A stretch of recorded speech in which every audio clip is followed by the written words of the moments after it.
तकरीबन 20 साल से ज़ायद हो गया, लेकिन आज भी मेरा तरफ यही है कि मैं मियां मोहम्मद अब्बास शहीद सब इंस्पेक्टर का बेटा हूँ।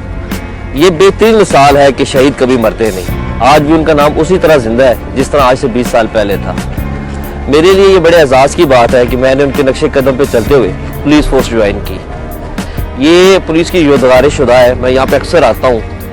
मेरे वालिद साहब ने भी जामे शहादत नोश किया, एक पुलिस इनकाउंटर में उनकी शहादत हुई, तो यहाँ आके मुझे एक अजीब सा इत्मीनान मिलता है। मेरे वालिद साहब जब शहीद हुए उस वक्त मेरी उम्र सिर्फ 10 साल के करीब थी।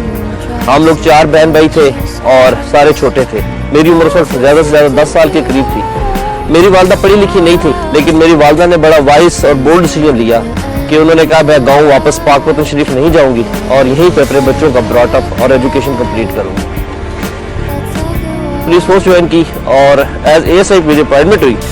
एएसआई के बाद मैं सब इंस्पेक्टर के ओहदे पर तरक्की याब हुआ और अब मैं इंस्पेक्टर के ओहदे पर अपने फ़राइज़ अंजाम दे रहा हूँ। मेरी फैमिली में भी मेरे 2 छोटे बच्चे हैं और मेरी मिसेस हैं, और उनकी भी बहुत सारी रिजर्वेशंस हैं इस चीज़ को देखते हुए, क्योंकि ऑलरेडी हम एक जो है शहादत अपने घर पे दे चुके हैं। अब दूसरी वो बड़े कई दफ़ा इस चीज़ में परेशान होते हैं।